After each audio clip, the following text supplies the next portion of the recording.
when you say clutch, I try to just like treat each possession like it's that, like the last possession. And when that last moment comes, it's just like, all right, well, through the whole game, I've been consistent. Now this moment is just the same. It's just the end of the game. I'm a humble person. I don't feel like I'm more important than anybody because I play basketball. I don't let basketball define me. And I just do like a lot of like, how you saying, like chaotic drills, a certain amount of makes at a time. I gotta make a certain amount of row in a certain amount of time. I can't miss a certain amount of row, or I gotta start over. They all just say the same. They just be like, stay disciplined, just keep working. Like you see them pull up in their McLarens and. So, like, if there's one mental skill every athlete should master, what would it be?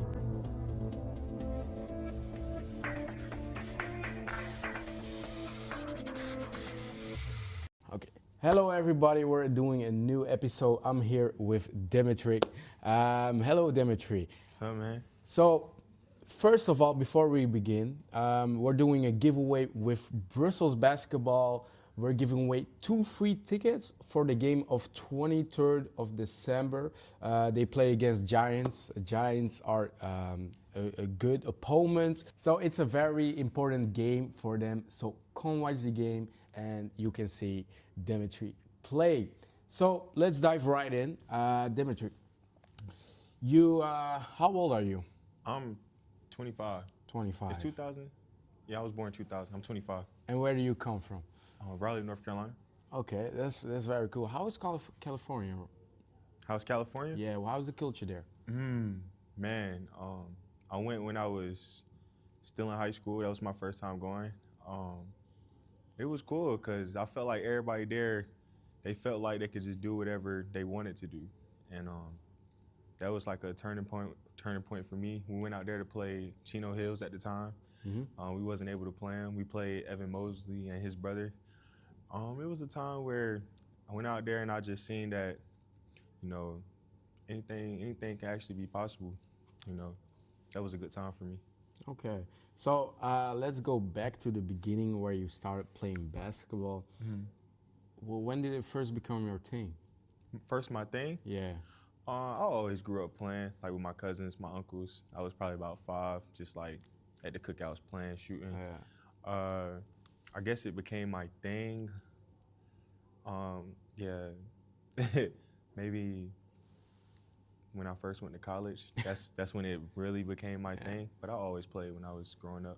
Did you always realize you had talent to go pro or just like play on another level? Yeah, for sure. I always thought about just going pro. Never thought about the college aspect of it. I didn't think about that journey. I was just like, all right, I'm a kid, just going straight pro. Okay, that's cool. So where did you play at? At what age? At 15.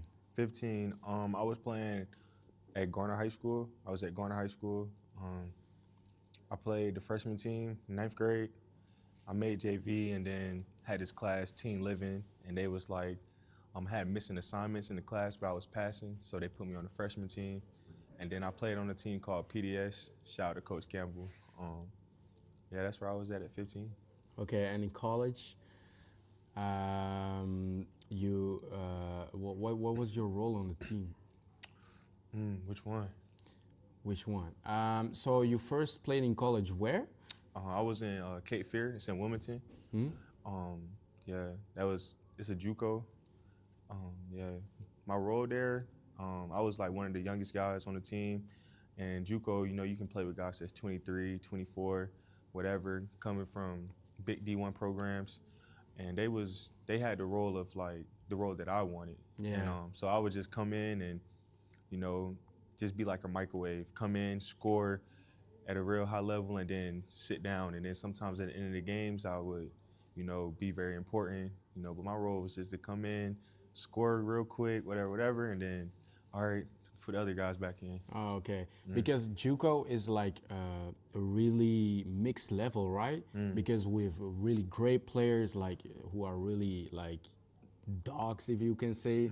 Like they really hustle for everything, and there are really players who aren't known, but they are really good. Like how is that mentality there in JUCO? Man, I always tell people like it's a make it or break it situation because When I went to my second JUCO in Independence, like it was in Kansas, and we had like 3 restaurants. The closest city was like an hour away, so it was really just basketball. And if you ain't really want to put in the work for basketball, that's where I seen a couple of guys going to Greyhound before the season started, or a couple of guys was just, they was just like, I'm gonna just stick to school before the season even started. And this is just like, pre-games or just like the build up in the summer to just get in shape for the season. But like I seen, people that make it out of it too. Like, you go in, get your work, you get some food at the caf with the guys, and just go back home. Like it's not too much to do there, so it's just strictly basketball or whatever. And I seen a couple of my guys, they made some top programs in Division I, and now they're professionally in Champions League. So it's a lot of times where you just feel like, man, I'm ready to go home. And it's your first time where you got an hour difference between time. You're like, yeah, it's time to go home. You're missing your family, but you're like, nah, I'm already here. I gotta thug it out. And then once you thug it out, you glad that you did. Okay. Sure. And so, are there any players you play with that really were inspiration for you? Man, I feel like it was a couple of players that was inspiration for me. Shout out to Zaire Porter.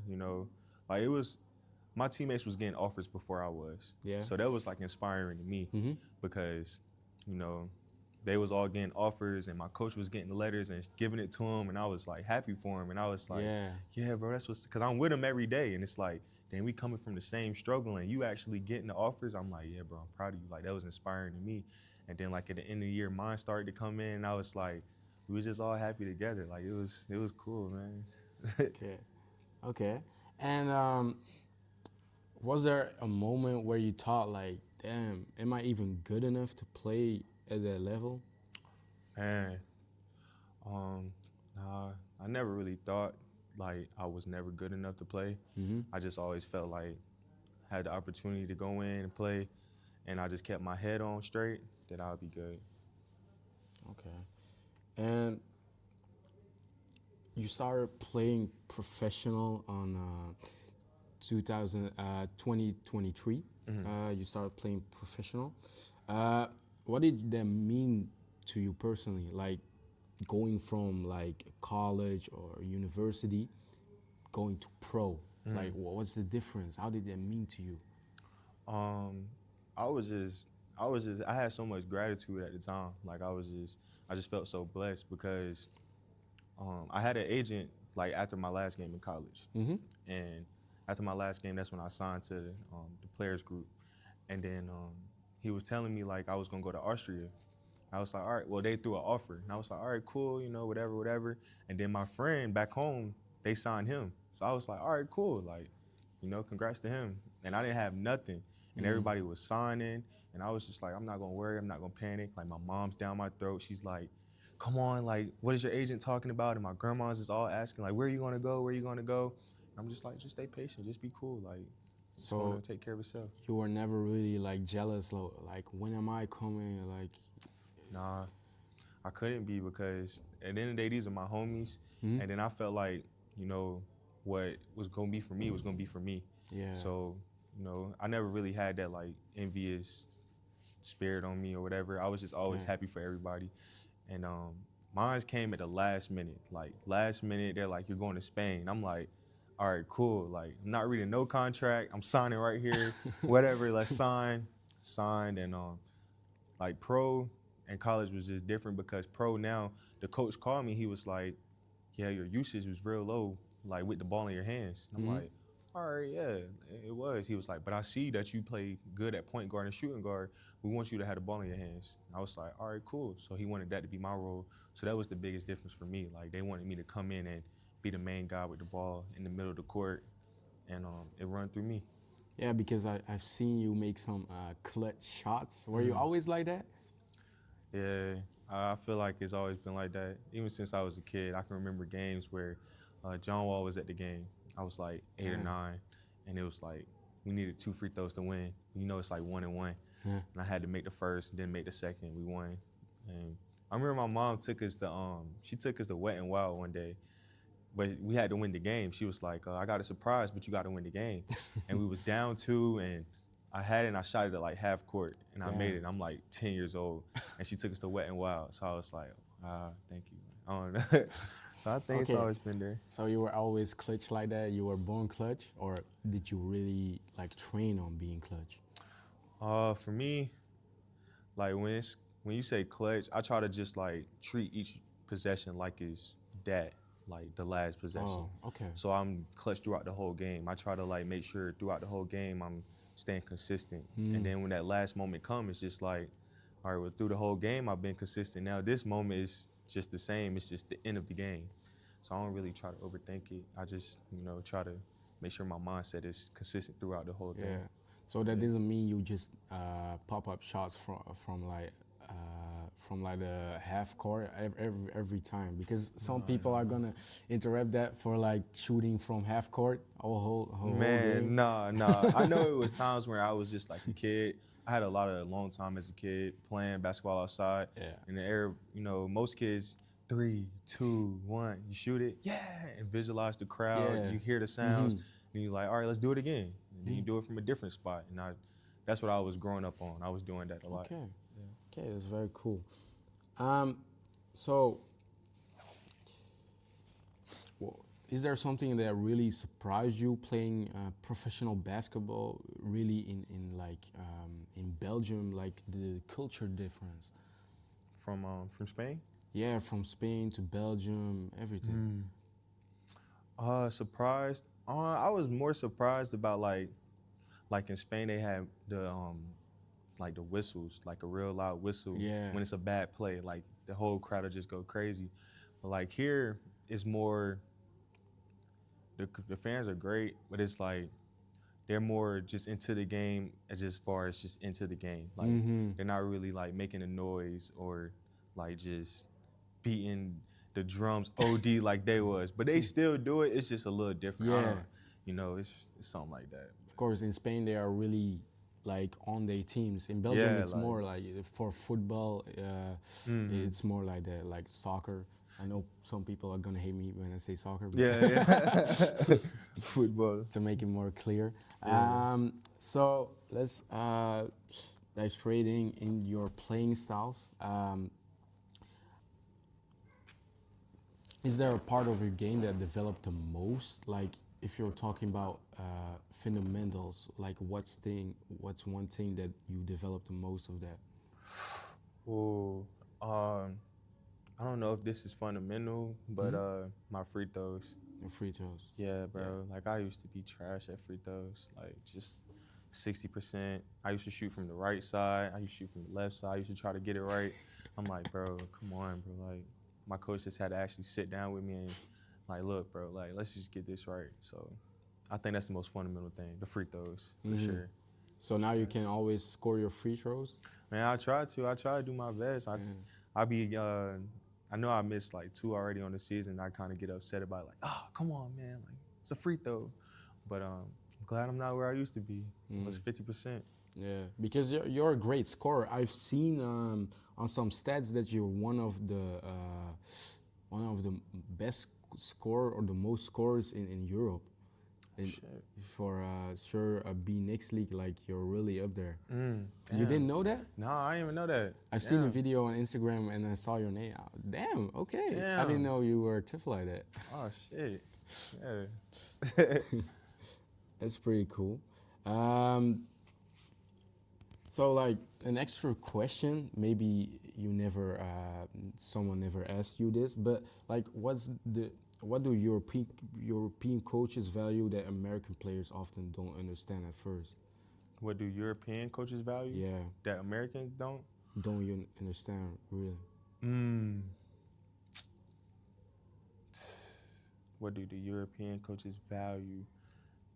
Man, damn.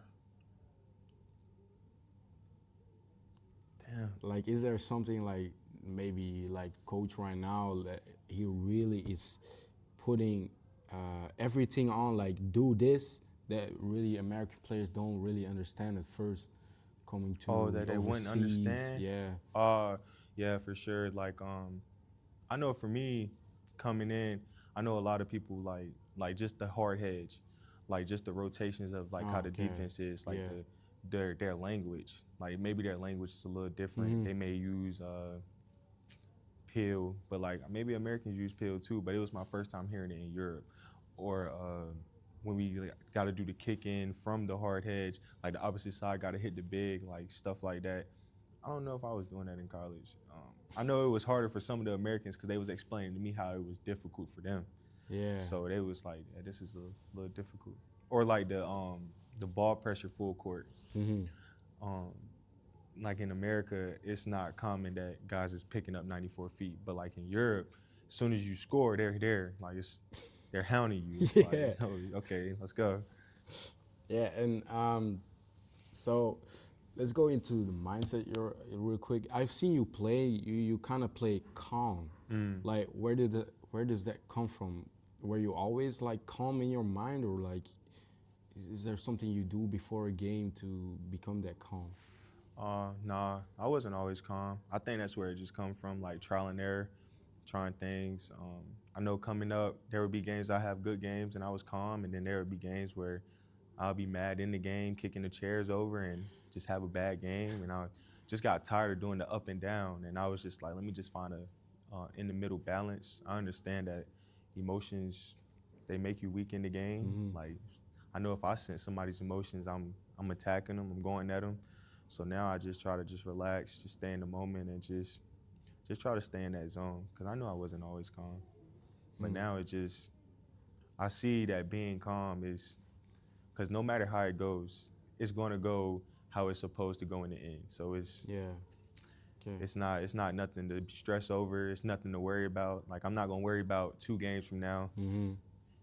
It doesn't matter. And in the day, 10 years from now, it's not going to matter. So I'm not tripping. And do you have like a reset button that you say to yourself, like when there's a lot of chaos on the court? I used to just be like back to it, and then just breathe.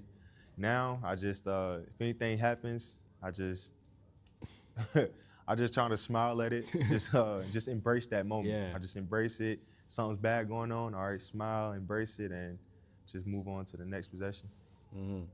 So like, what does a normal training day look like? Like in the gym? Yeah. Man, I start with the heavy ball. I like to get some heavy ball in. I do a lot of shots with the heavy ball, like free throws around the arc or whatever. Some free throws in. After I get that in, I start going with the regular ball just to get some touch going. So when you get from the heavy ball to the light ball, don't you like overshoot it a lot of times? I used to when I first started, but I had broke my hands in college going into my senior year, and I started doing the heavy ball every day. And I was like, okay, cool. And at first, when I shoot the regular ball, it go over the goal. I'm like, damn, what's going on? But like now, I'm just used to it, so I can just pick it up, go right into it.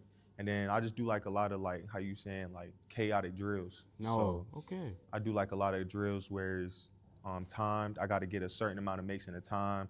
I got to make a certain amount of row in a certain amount of time. I can't miss a certain amount of row, or I got to start over. Like I'm just doing a lot of stuff that's challenging the brain and challenging me to make shots. And I'm running, so I'm boosting the heart rate as well. So it's a lot at one time. So I feel like just training in the chaos keeps me calm. Okay, that's very cool because a lot of players can use this, but I think like a lot of players want to recreate workouts or like work out like Stephen Curry, but it's another level. Like, what tip could you give to younger players who aren't as good as you to train on, and how to train? Just start at square one. That's what I had to do. Like when I broke my hands, I just started from step one. Just if I wanted to learn how to shoot it, I had to learn how to shoot again. If I wanted to make sure my shot was right, I wasn't skipping steps. I wasn't like, all right, well, this day I did this, and next day I'm gonna do this, next day I'm gonna do that. I just stayed with the heavy ball every day for 3 to 4 months at a time. And then over time, I may not have seen the results a week later, 3 weeks later, but I was like, I'm gonna just stick with this. And then after that, like everything else will just fall in place. Just stay consistent on one thing. Don't try to do 3, 4, 5 things at a time. Because I know a lot of kids want to go to the NBA and stuff, but like, if you want to go to the NBA, you have to be really, really good at one thing. So just like pick one thing that you really want to do, start from the basics, and just stay at the basics until you become really, really good at it. Okay, and still, do you have the dream to go to the NBA? Man, I would love for Golden State to call me. Like, I would love Steph Curry to take me under his wing and be like, look, man, we want you to do this and want you to do that. And for him to, hey, man, sign me on the Curry brand. Like, that'd be amazing. Like, you know. But, you know, I like Europe, too. I like my role here in Europe, you know. You know, hopefully we can get to that Euro League. Hopefully we can play at the highest levels in Europe against the best players in Europe. So, you know, whatever God got for me, I'm willing to do whatever it is. And have you played with some guys that are right now in the NBA or playing in Euro League? For sure. I know this, like every summer we play in this Dennis Smith tournament. Oh. He has a tournament back home. It's for like $10,000. We go in and we build a team, and you gotta win like 3 or 4 games in 2 days. So I play with Dennis Smith. We play with TJ Warren. He's from our city. PJ Tucker come back home. Play with him. You know, a couple of these guys, a couple of Europe guys too, like T. Hen. I got Julian Gamble. Like Julian Gamble used to play here. He's on the wall here too. Okay. So we got a couple of guys in our city. Okay, and have you learned a lot of those things from those people, like a PJ Tucker? What have you learned from them? Man, they all just say the same. They just be like, stay disciplined, just keep working. Okay. Like you see them pull up in their McLarens and yeah, it just be crazy. Like they'll just be like, bro, just keep working, bro. Yeah. Like my guy Rodney Purvis, he play in the NBA, he plays in Europe now. The biggest thing I learned from him was he just told me, he said, your character's gonna outweigh your talent. And that just kind of like stayed with me. Like it doesn't matter how good you are as a player, how good are you as a person. I really felt that. Yeah, I feel you. Okay, that's a really good quote. Yeah. Damn. So like, what's one habit outside of basketball that makes you better on the court? Makes me better on the court. Man, I would say like family time. Like just enjoying it with my family, just trying to take care of my son. Me and my girlfriend, soon to be wife, just chilling with them, like just doing whatever they like to do. I know we like to go bowling, like just keeping that competitive spirit with that. And you know, if I do a gutter in bowling or whatever, try to stay calm. Like just, all right, stay calm. Next one's a spare or whatever. Yeah, so, yeah. Bowling for sure. So like, you have some teammates that don't have kids yet. So like, there's a lot of responsibility with having a family. Like, how do you combine it with playing basketball?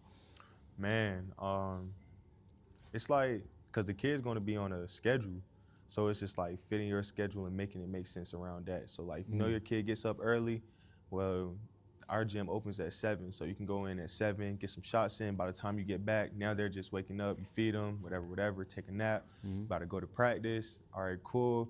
And you gotta have like a supportive partner. Okay. Like my partner really supports me very well. She's she holds it down. Like she cooks for us, she makes sure the houses stay clean. You know, even if I don't even have it, like she'll make sure we have groceries in the house. Like she's just everything and above, like for us, for sure. Okay, that's cool. And so like, what part of your identity has nothing to do with basketball but makes you a better player? I feel like I'm a humble person. Yeah. I don't feel like I'm a person that feel like I'm better than anybody. Like I don't feel like I'm more important than anybody because I play basketball. I feel like I don't let basketball define me. I just that's just something I do for fun. Like maybe like how you do the podcast. Like it's something you do for fun. And you're good at this, and I'm just good at basketball. Like I was blessed with the ability to do that. And you know, I just try to stay, you know, just a regular person to people, and you know, good things happen for me. Okay, that's pretty cool. I love it. So like, where do you see yourself in 5 years? 5 years, I'll be 30.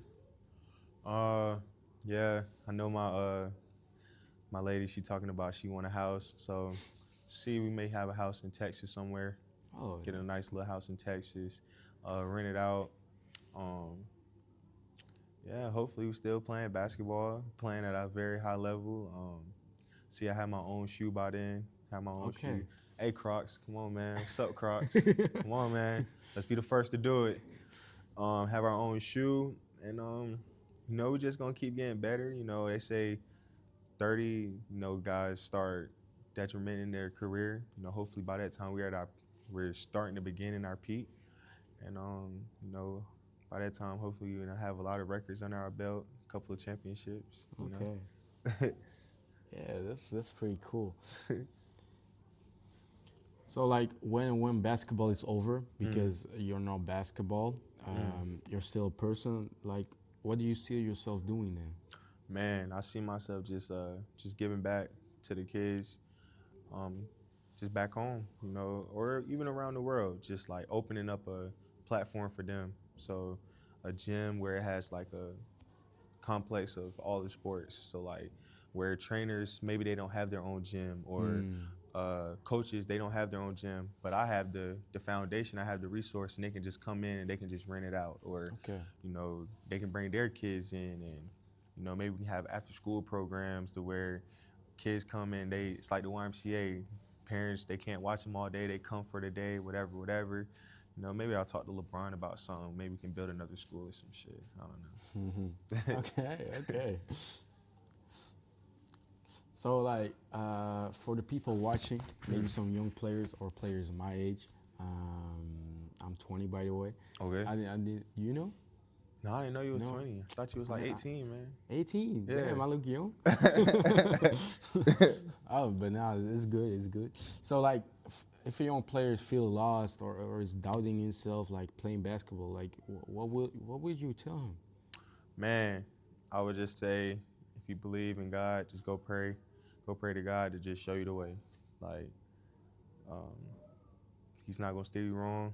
He's gonna let you know in a clear way of what you should be doing. But if you really are doubting it, I would say do that. And then just switch your thoughts, switch your mindset. Like, just enjoy the little things, because I just came off a year where this is supposed to be my third year here in Brussels, but this is my second year pro, because I just had a torn labrum, so I sat out the whole year. So like little things for me is like me walking, me being able to run, because I had shoulder surgery. They said I couldn't run for a couple months. Like just being able to run that's a blessing. Or just being able to feel with my hands. Like, just be thankful for the little things, and you won't focus too much on the doubt and stuff that you don't really have.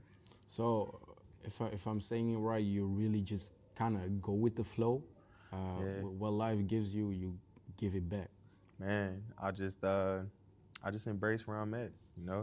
When I had the surgery, I was just embracing that I had to take my medicine 3 times a day.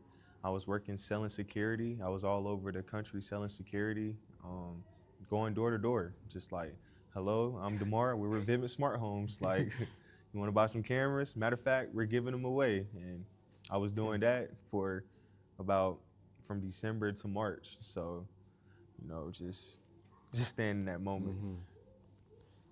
So like, if there's one mental skill every athlete should master, what would it be? Mental skill? Yeah, mental skill. Yeah, I would say gratitude. Gratitude. Yeah, Okay. just gratitude. And why? Because if you're thankful, you can't complain. Okay. Yeah. Quote. Okay, so one last question. Okay. What's a belief you have that most people don't agree with? Man, I know it may be cliche, but believe in God. I know a lot of people say they do, but a lot of people don't agree with it. So you may feel like an outside person, but yeah, believe in God for sure. Okay, thank you, Demetric. Thank you, It man. was nice having you. For the people, if you want to see Demetric play and ball out, come to the game on 23rd of December. They play at 8:30 evening. So, and if you want to win the giveaway, you have to watch the link in the description. Click on it, and you will be directed to the giveaway. It's on my TikTok, it's on my Instagram, and it's on my YouTube. Make sure you follow Brussels Basketball everywhere, and me too. So, 3 people can win. So for one winner, you get 2 tickets each. So make sure you join the giveaway and follow me. So Sir. thank you, Demetric. It was Thank you, man. nice having you.